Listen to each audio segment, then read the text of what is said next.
everybody. Welcome back to the channel. If you're new to the channel, I'm JT from the Poco Moonshine family. This is Chatting with Carnivores, my podcast. Today we have Valerie Smith with us. How you doing, Valerie? I'm wonderful, JT. I'm so happy to be here. I'm glad, and I heard about you through one of my carnivore friends, Ellen. She's Yes. she's just she absolutely just rants and raves about you all the time in my email, and I love it. She really likes you, and she said you got to have her on. Incredible story. And you sent me some notes for this interview. uh I Six did. mental illnesses and 20 physical illnesses. Could you take us back in on your story, and let me know, like, how did everything start and what happened, Valerie? Yes.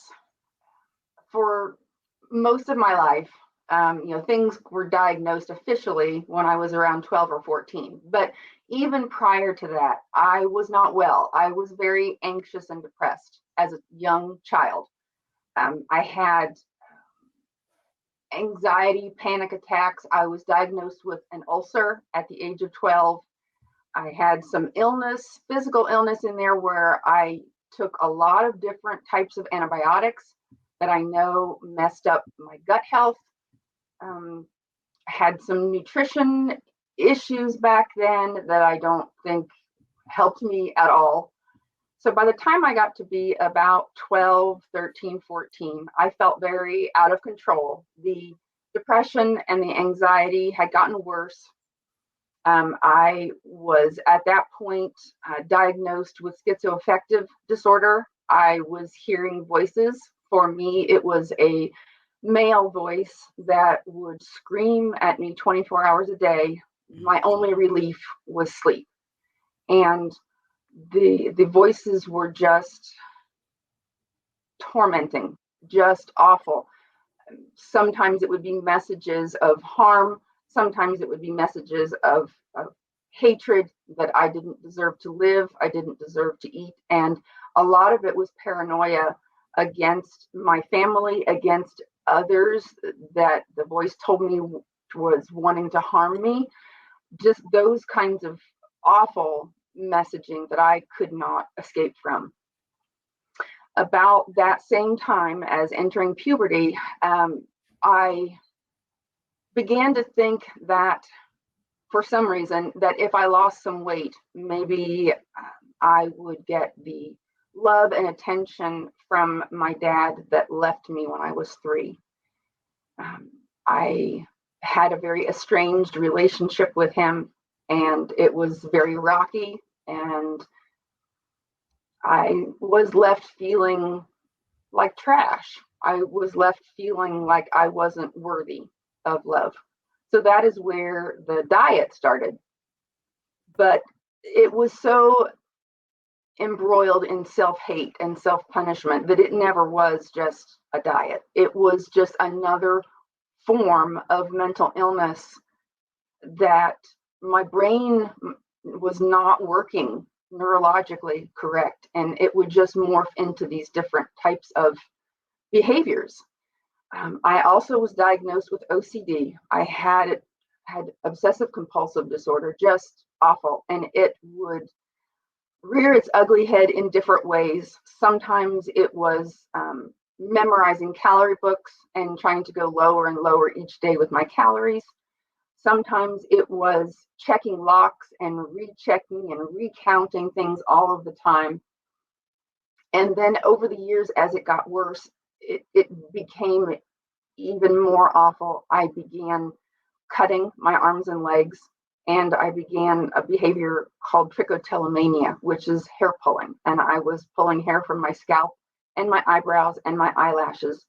Those two, the cutting and the hair pulling, they were, it's hard to explain that in my mind and in those who suffer with it, it's a release.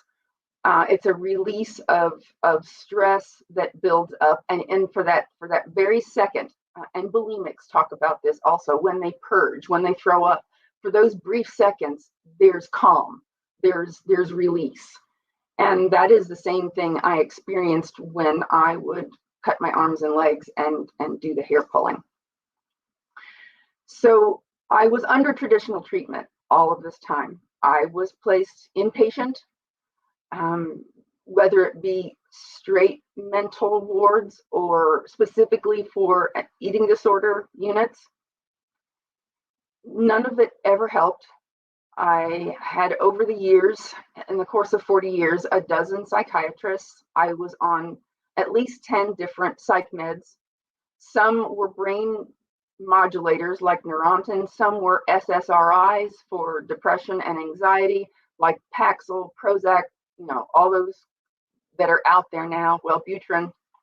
And some were specifically to try to quiet the schizoaffective voices, like Seroquel and other really hefty psych meds.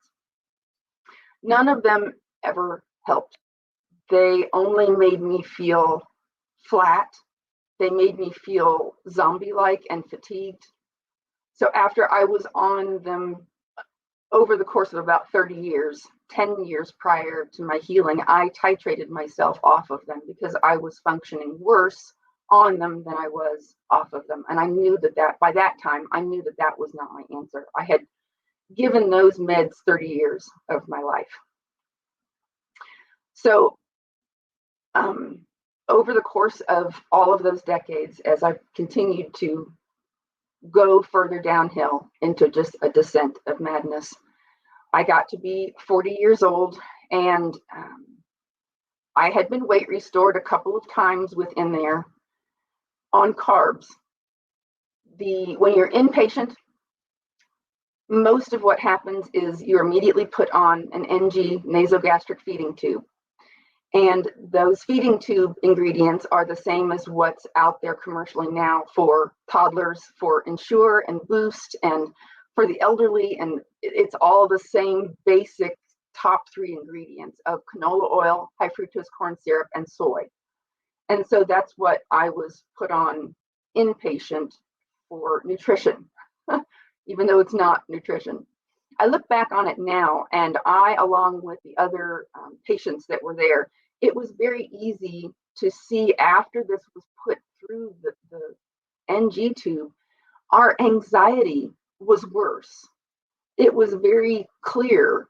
I didn't see it then, but I can see it now. There was a direct correlation because it's just inflammatory ingredients. And then when you're off the feeding tube, you were given trays of food that you're expected to eat to prove that you're getting better or that you are better. And it's all ultra processed carbs. It's all pancakes, muffins, cakes, cookies, pies. And their theory is 48 years ago and still today, because I visit eating disorder units today, the same NG feeding tube is used 6 times a day. And when you're graduated to food, those same foods are pushed on you. And the protocol is, if you can prove to us that you can eat these, we'll send you home and say that you're well, say that you're better. And you come out of there with a few more pounds on because you have gained weight, but it has not healed any mental illness features at all, because everything that you are forced to or asked to eat does not heal the neurotransmitters in your brain. It just makes it worse. So immediately after you're discharged, whatever your illness is, you're plotting to relapse. You're plotting to go right back to the way you were. So weight gain, specifically on carbs, does not do anything for anorexia. It does not. So I went along like this for a long time, and I'm 5'9", and most of those years, except for the couple of years that I was weight restored, I was less than 80 pounds. I teetered between 75 and 80 pounds. Because of that level of starvation, because of decade after decade of that, my physical health continued to deteriorate, and I had major medical complications because of it. Some of it was diagnosis of physical illness like extreme osteoporosis, hypothyroid, those sorts of illnesses that you don't feel well, but you still get up every day and you somehow try to survive, but you don't feel well and you have injuries from that. the osteoporosis, it got to a point where I had 5 fractures within 5 years. And healing those was also horrible. What should have taken 4 to 6 weeks for each of them took me months of bed rest and months in a cast and braces and crutches. Could not bear weight on my arms or my legs. And the other physical complications that happened are surgeries. I had 7 surgeries in 15 years. And the most devastating one was in 2010 when I was 40 years old. I had not only lost all of my external skeletal musculature, I'd also lost all my internal musculature, and I could not hold organs in place any longer. I began to have extreme pelvic pain, and I didn't know what was wrong. I also was having trouble going to the bathroom. And after a series of appointments with specialists, they finally diagnosed what all was wrong. And because of the lack of muscle internally, I had multi-organ prolapse. My uterus, my colon, and my bladder had all prolapsed internally. And when I would stand up, they prolapsed externally, which was what was causing the pain and the inability to go to the bathroom. So I was faced with this major surgery, still at 75, 80 pounds.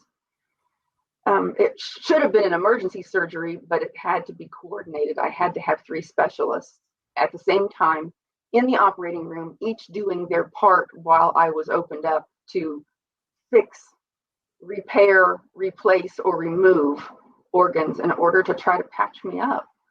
So I had 18 inches of my colon removed, and then it was reattached and then had to be sutured internally to my tailbone because there was nothing to attach it to. My uterus had to be removed, and they had to put my bladder back in place the best that they could with mesh and with trying to suture it somewhere. Recovery was horrible because I still wasn't feeding myself. I was still in the throes of every mental illness that I had suffered from, including the anorexia. So I wasn't giving myself any nutrition in order to heal. It took me a year to heal from that surgery, which only should have taken a couple of months.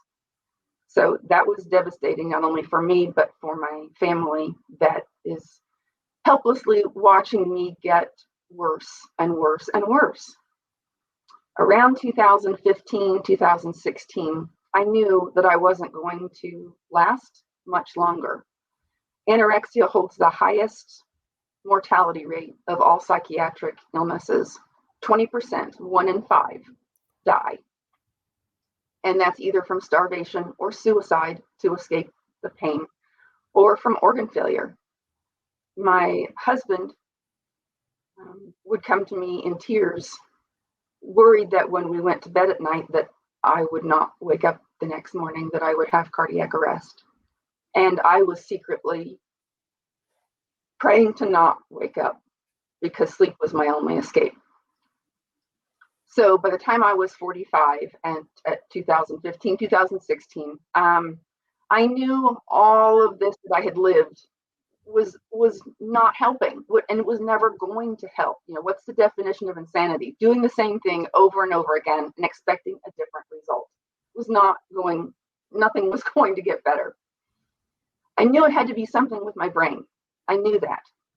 And so I found a couple of books at the library by Julia Ross called The Mood Cure and the Diet Cure. And she was the first one that ever put the idea in my mind that the amino acids from animal foods would be responsible to make the 100 plus neurotransmitters to work optimally in your brain. No one had ever shared that with me. No one had ever detailed anything of that nature. And this was kind of a light bulb moment for me. I couldn't imagine that it could be true, but it aligned with my experience because at that point, at 45 years old, I had not eaten any meat or fat for 35 years. None. So that was kind of a light bulb moment that this was not going to be easy to try this, but could it be that simple? Could it be that meat could heal my brain? That I could somehow even be a fraction bit better, which would be better than what I had lived my entire life. At that point, that's all I was eating was a cup of cooked spinach and some cooked celery. That's all I was allowing myself to eat every day. And of course, I didn't feel good. I was cold all the time, tired all the time, couldn't think straight, just existing, barely surviving. So I embarked on this journey that I'm going to try this. At this point, we live out in the country. We had just gotten our first smart TV and internet.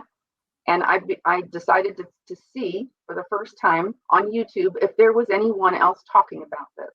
At that point, that decade, all the rage was TED Talks. And I found Dr. Georgia Ede and I found Dr. Chris Palmer talking about these same things, backing up the evidence that I had found in these two books, talking about the brain responding and to what foods the brain actually needs to function correctly. So I decided to give this a try. Now, because of the anorexia, because of the mental illnesses, I was not trading one plate of food for another. I was not someone on the standard American diet that was just pushing off this plate of potatoes and burgers and buns and deciding to replace it with a full plate of meat and could feel a benefit within 30 days. This was a long process for me. But to me, it was short. It took me a year to heal. A year is nothing compared to the 40 years that I had prior. So I had to do this in the only way that I could because of the anorexia, because of the fear of meat, the fear of fat, the fear of anything that was oily. I wasn't going to be able to eat butter, spoonfuls of tallow, fatty meat. I had to figure out how to customize this to make it work for me. So I wouldn't relapse. So I wouldn't spend the next day not eating at all because I felt guilty for what I ate the day prior. So I had to do it any way that I could. And that involved something bland, something what I considered benign and mild, which was fat-free chicken breast. That's where I started. An ounce, 2 tablespoons. I sat at my kitchen table and just weeped, trying to get this down. Everything mentally, of course, got worse in those moments because it was screaming at me that I didn't deserve to eat this, that this wasn't going to help me, that you just need to die. But I kept on and I put myself on an organized plan. The way you can look at it now, I have a term for it now that other people use. It's reverse dieting, basically. You're adding small amounts of food every week to increase, whatever it is you're trying to increase. So for me, that was meat. So every week when that ounce became a little easier, I promised myself that I would double it. So 1 ounce became 2, 2 became 3, 3 became 4. At the 8-week mark, when I had successfully eaten about 8 ounces of chicken every day, that's when I found Dr. Ken Berry and Dr. Sean Baker. And we all know that they tout the benefits and the higher reaching nutritional values of beef over chicken. So that was my next task, switching from chicken to 96% fat-free ground beef. But that I was able to do it. By the time I hit the 3 to 6 month mark, I was noticing a little bit of improvement. My anxiety was a little less. My panic attacks were less frequent. My depression was a little less. The times when I was cutting and hair pulling became less frequent. I was still doing it, but it was less frequent. And the schizoaffective voices, for the first time in my life ever, they now felt like they were in another room with the door closed. They were quieted. They were still there, but they were quieter than someone right in front of you screaming at you 24 hours a day. So I kept on. And at the 6 month mark, I wanted to switch to something else that was whole cuts of meat that would give me more fat, more collagen, but I knew I still couldn't do just straight fat. So I started cooking chuck roasts in the slow cooker. And that was where I found the most improvement in those months. There was huge improvement between the 6 and 9 month mark. And that was at the time when I was able to walk away from the cutting and the hair pulling. Prior to this, I had always been ashamed. I had always told myself that you have to stop this, and I would be unsuccessful to stop it because it's a neurological issue that drives you to do this, just like the drive to starve, just like the schizoaffective voices. But the meat was healing my brain, and I was able to look at that activity and actually say, I don't ever want to do this ever again. I don't need this. I don't need to do this anymore. It's harmful to me. So that was in itself was amazing. And then at that 9 month mark, I didn't need to add an ounce anymore. I was finally, for the first time also in my life, able to eat until I was full and start to understand my body's satiety signals, my body's hunger signals that I had pushed off for decades. When you're anorexic, your body stops signaling for you to eat. It knows you're not going to feed it. You're not hungry. Your stomach does not growl anymore. And I didn't know if I would ever get to the point where that would be normal, but it does. It comes back. So, which is also amazing. So I kept on. At that point, I was starting to learn about oxalate toxicity. I was starting to learn about the anti-nutrients in plants. And what I had overconsumed every day for years, I began to wonder if some of my physical illnesses were from that. So I went all in at that point on the lion diet, and I eliminated the spinach and the celery I had been eating. So it was just beef, salt, and water at this point. And all of the illnesses that I had that were directly related to the oxalates in the spinach, the celery, previously green beans, other things that are high in oxalate, the rare potato that I would eat, all of those went away. And the doctors that doctored me for these specific illnesses told me they were permanent, but there was nothing they could do for me. I had interstitial cystitis and vulvodynia. For pelvic pain, it feels like shards of glass, probably akin to a kidney stone. The pain from that is the same pain that I felt in my bladder and in the pelvic region, which is the same oxalate crystals that form a kidney stone, and they settle in different places in different people and cause different illnesses. And it can cause arthritis. It can cause all kinds of issues if you are over consuming oxalate foods. So that began to get better too. When I finally made it to the 12-month mark on lion diet, I not only had physical illness starting to heal, all 6 of my mental illness diagnoses were completely gone.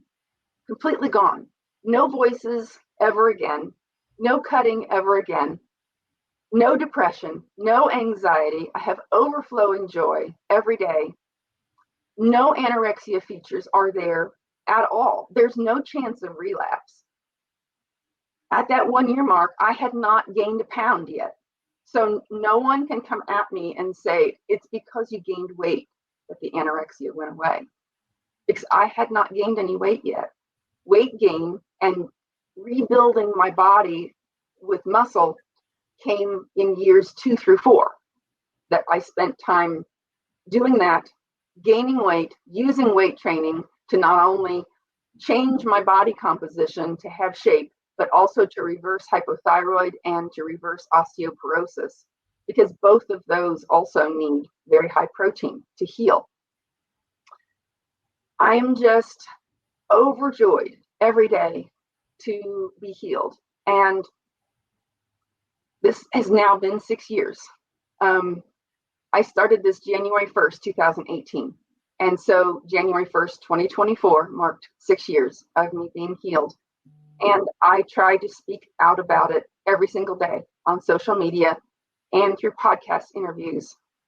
My heart aches for anyone that is dealing with any kind of mental illness, any kind of physical illness that I know can be made better by going carnivore. I know that it can. I was ill for 40 years. If my mental illnesses can turn around and be completely healed by healing the neurotransmitters in my brain, by a proper human diet, there's hope for anyone. And I say that every day. There's no one beyond hope. There's no one too far gone. We have to keep sharing our stories and shine a light for those that are trapped under traditional treatment, that it's not working for them, but they don't have anything else to try. We have to just keep sharing everything and spread happiness and joy and all the energy that I know you have, and just keep talking about it, because people need this, and we know that people can be helped by other people sharing their stories. Wow. I got goosebumps. I mean, you're so eloquent, and I gotta say, for most people to go through half of what you went through, they wouldn't make it. You are so strong, and you got that glow to you. I can just I can just tell that you really do, you really do want to help, and that shines through a lot. And it's stories like yours about healing that make me so excited about Healing Humanity, Yes, the yes, movie, and the exactly. impact that that's going to make. So yeah, you gave me goosebumps. That's amazing. And I think it's very important to honor the past, but to celebrate the present and the future. That is what this podcast is about too. Would you recommend to anybody that went through half of your stuff, hands down, that they should try the carnivore or lion diet to and it's not too late. Whatever they got going on, they can heal. Yes, I do. I do it every day on Twitter, on Instagram, in every interview that I'm in.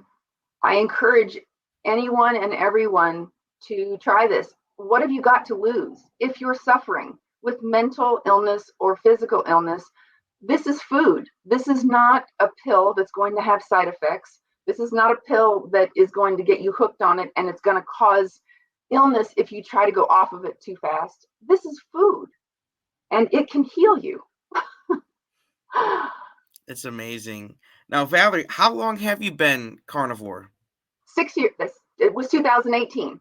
So 6 it's been, years. yeah, Wow, that's amazing. I haven't even hit 1 year yet. It'll be June 21st, so I'm very young buck, but yeah, 6 years, yeah, that's 6 years. amazing. And are you still on Lion Diet?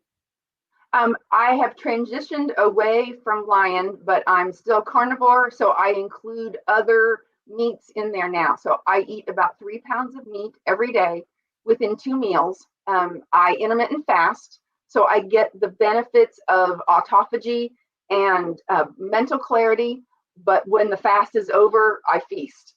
And so within those 2 meals, I'm consuming about 3 pounds of meat. I use about a pound and a half of beef. So I still prioritize beef every day. And then the other pound and a half at meal number 2 is whatever I'm hungry for. It could be more beef, or it could be pork.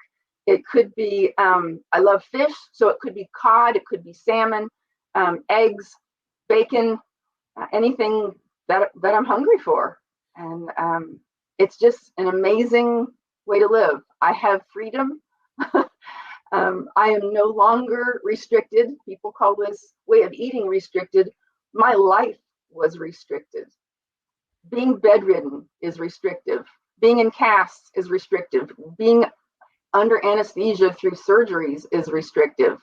Um, Only being able to allow yourself to eat a bowl of plain lettuce, that's restrictive. Um, Suffering from such extreme depression and anxiety that keeps you from really connecting with your family, being able to socialize with them and meet them on an equal level instead of them always feeling like they had to take care of you, that's freedom. That's not restriction. It's amazing. Valerie, what if someone else watching this is suffering from anorexia? What and they were and they're hearing your story and they're getting pumped up. They want to try carnivore. What food do you think they should try first? What type of meat would you suggest? If they were like me, the easiest thing to implement was chicken breast. It's mild. It doesn't have a strong flavor. There are some anorexics out there that could probably do more. There are some that strictly calorie count, and they are still consuming small amounts of meat as long as they're eating less than whatever they have a goal for themselves, whether it be 500 calories or 300 calories.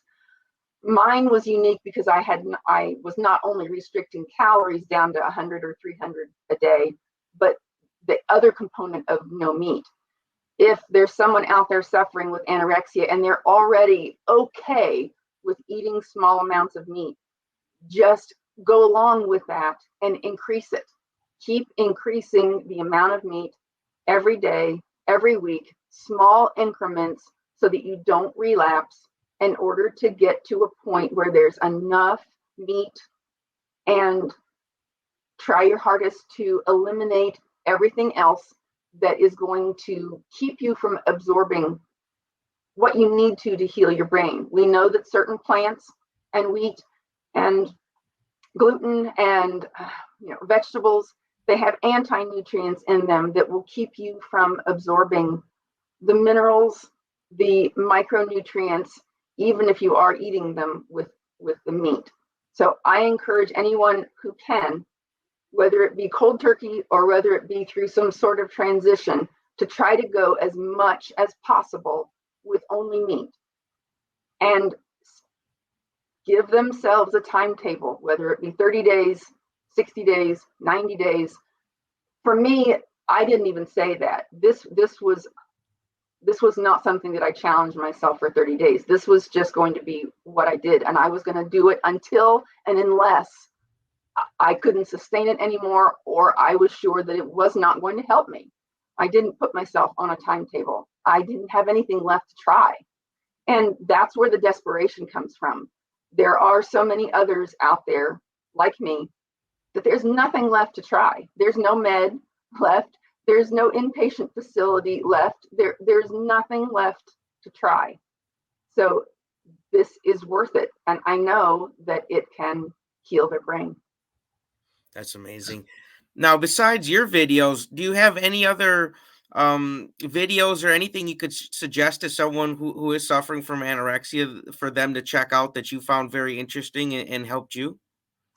Um, there, there are a lot of videos out there that are geared towards healing mental illness, maybe not specifically for anorexia, but I consider anorexia a mental illness the same as any other mental illness.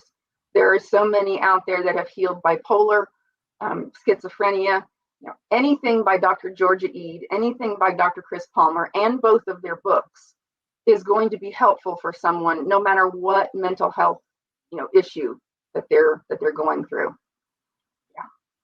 That's great. That's great advice because if someone's interested in this, we all start somewhere, and Yeah. it's nice that you're a real leader because you've been through this. You're not just speaking from reading a book or something. You've had the experience, so it's best to get that type of stuff from you. And I want to draw it out in case someone really is interested, which I'm sure they are.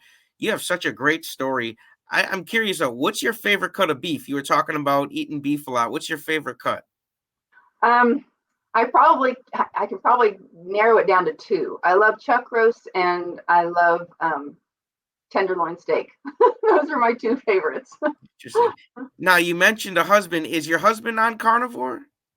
He is. I am I am the cook of the entire house. So basically, yes, he is. Because he doesn't cook. And of course, he watched me heal. And we've been together for 32 years, and he's only had the me I am now for 6. And so prior to that, it was difficult. We made vows to each other. We have a covenant marriage. I knew he was not going to give up on me. I knew he was not ever going to leave me, but it was difficult. You get that many years, you don't go out on dates anymore because it's not relaxing. It's not fun to sit across from someone who's so filled with anxiety and depression and can only sit there and eat a bowl of lettuce. So he stopped asking me because it was too much torture.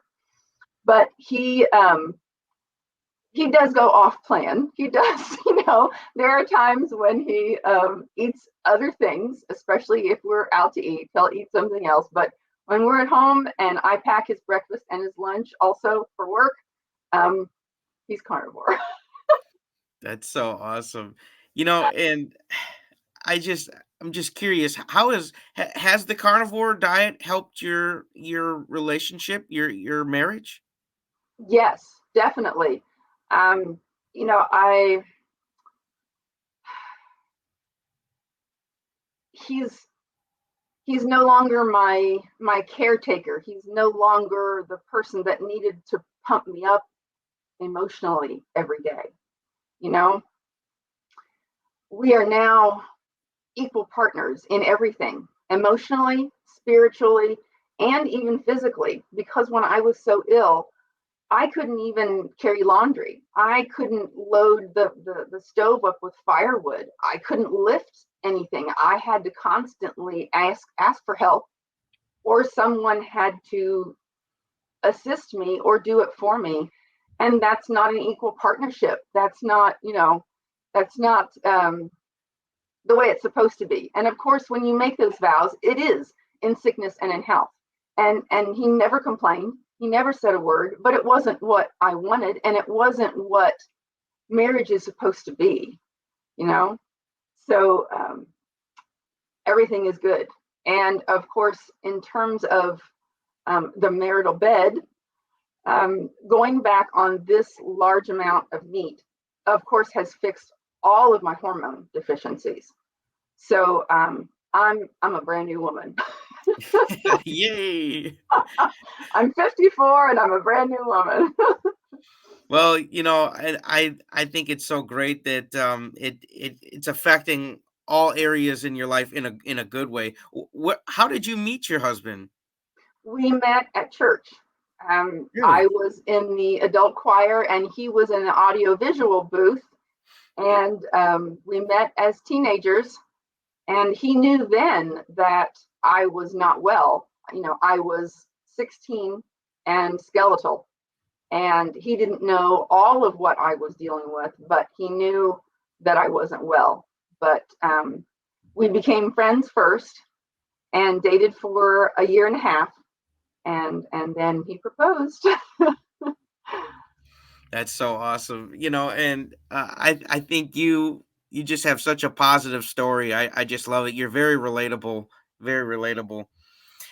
You mentioned earlier about buying some books. Could you give us any good book suggestions you think people should pick up about whatever? And what's a book you're reading currently? Okay. If you're starting the carnivore diet, my recommendations is to always go to Dr. Sean Baker's groundbreaking book, Carnivore Diet, and Dr. Ken Berry's book, Lies My Doctor Told Me. And he also has a new book out with a collaboration with another author called Kicking Ass After 50, which is going to be good for those of us that are a little older. So strictly for carnivore, I would say that if you're dealing with a lot of physical illness, I would recommend Judy Cho's book, The Carnivore Cure. She uses carnivore as an elimination diet to heal specific illnesses. That was very helpful to me when I found her and found her book. What I had mentioned before about mental health, I would encourage anyone to get Dr. Georgia Eads' book, Change Your Diet, Change Your Mind. What's in her book is 10 years of her research, and everything that I relied upon 6 years ago when I found her online. So the same things are in her book is what helped me. Dr. Chris Palmer's book, Brain Energy, is also groundbreaking as far as understanding what a ketogenic diet, and specifically using carnivore as a ketogenic diet, to be in ketosis to heal your brain of mental illness.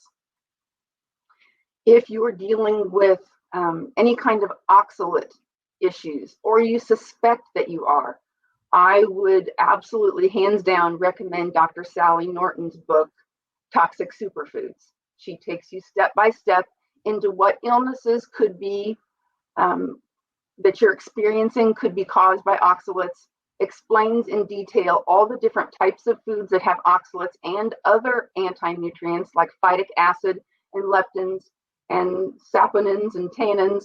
And then she talks you through charts where you don't have to go cold turkey. You can look at her charts and see a list of high oxalate foods, and she compares that to, if you like this, then choose this low oxalate food. And so her book is really practical, hands-on, helpful to anyone who wants to investigate that.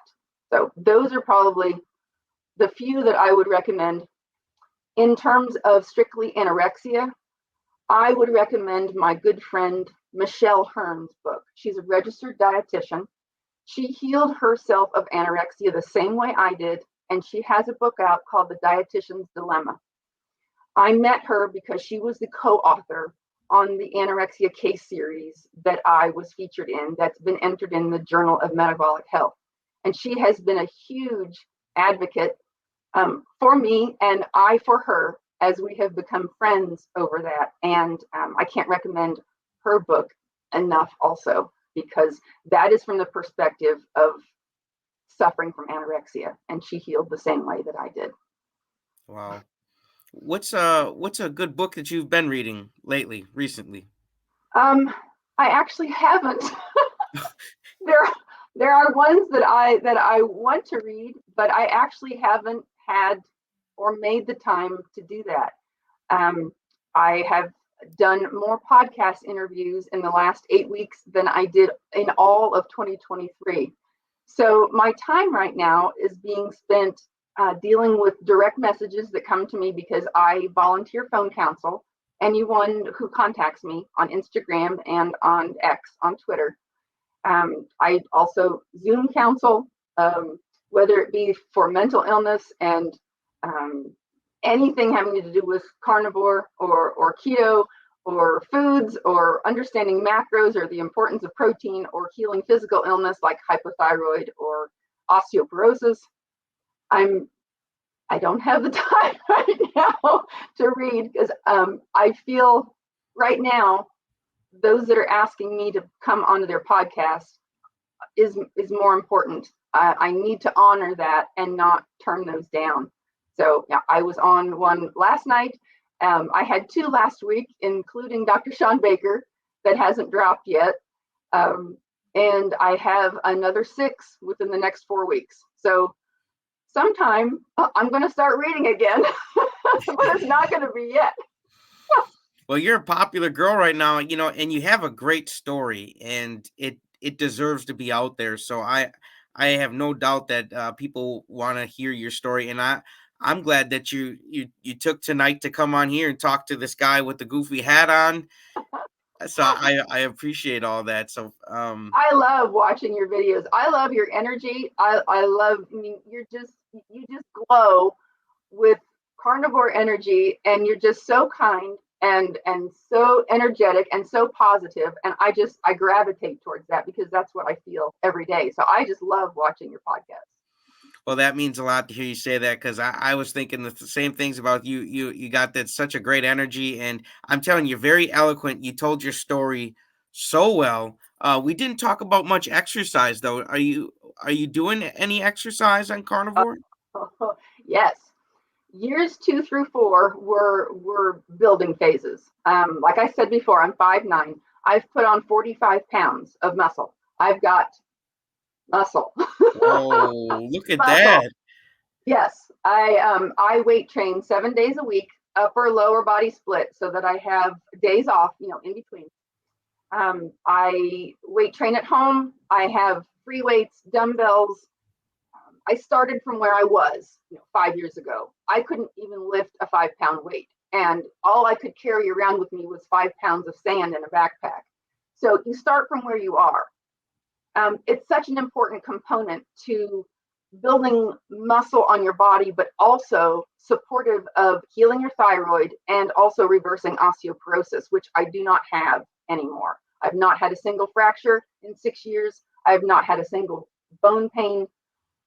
It's completely reversed. And that is so important. You cannot reverse osteoporosis without ample protein, without certain minerals that help you rebuild bone, and you can't do it without weight-bearing exercise. So I now use a 30-pound weight vest. I do squats and walking lunges and stairs, and I power walk with it. Upper body involves a Gold's Gym weight machine that I do lat pull downs. I have 20 and 25-pound dumbbell barbell weights that I do a series of different exercises with. I do a lot of different advanced plank work to keep my core and abdominals built up so that I don't have any kind of lower back pain, which I used to have every day. So I very much am an advocate for weight training, building muscle. It not only benefits you physically, but of course it fires up the endorphins, your hormones, your dopamine, your serotonin. It helps you mentally also. It works along with the carnivore diet to get you to that optimal, thriving health. Mind, body, and soul, they say. That's right. And you've got me beat in the exercise department. I can't admit that. That's a lot of stuff you're doing. And that's an inspiration to me. I should really step up my game this year. That's for sure. And we all got time, but like you said, it's a matter of making time for certain things. And I think it's so great that you're making time for people and making time for your story, for you. Because it's your story and only you have that story, and it's so important that it gets out there, and you keep telling it. And my coach, before he passed away, he made everybody promise to keep telling their stories, because it's really what matters, what counts. Yes, it is. Yeah. We can only affect change by continuing to share our story. We can't expect change from the top down. We can't expect the mainstream doctors, the CDC, the American Dietetic Association, the American Heart Association. We can want them to change, but we can't stay silent and wait for them to speak out. We have to be the ones to speak out. Absolutely. Do you have any suggestions for anybody who's looking to start carnivore, as far as like groups to join, or any support thing? We have great groups on Instagram and on Twitter. There's thousands of us on both social media platforms. And then specifically on X, on Twitter, we have a private carnivore group that can be joined that has over 7,000 members. We started a year ago with 70, and there's now over 7,000 members. And with that community being private, you can post things on there and ask questions on there and not have to worry about naysayers and vegan haters coming on there and blasting you. Those that are new really need 100% support, because they don't know how to handle the negativity. They don't know how to handle yet. They're just starting out. They may not have the confidence and the knowledge to back up and to fire back with truth that I get every day on the regular side of Twitter that's not in that private community. But anybody that wants to reach out to me on either platform, I can direct message all kinds of accounts to them of people that they could follow that would benefit them. And I am familiar with all of the people on there enough that I can customize that and say, if you're only doing this for mental illness, I can recommend, 10 or 15 different people that have healed this same way and to follow them. And the same way with physical illness. If you have hypothyroid, or you have IBS, or you have Crohn's, or you have autoimmune or Hashimoto's, I know people that have healed using a carnivore diet to heal those, and I can send those people that contact me other accounts to follow that will give them confidence, give them support that this can heal them. Absolutely. And I encourage anybody listening to do exactly that. Reach out to Valerie, and she's got the experience and she's got the knowledge, and that's really what matters. I appreciate you putting all that out there. Now, before I wrap up my podcast here, I like to end the last question with what's on your heart, what's on your mind. Is there anything you want to give to us? I always want to share hope, that no matter how far down that you are, how despondent, you could be in your house right now, not wanting to leave the house. Things are dark.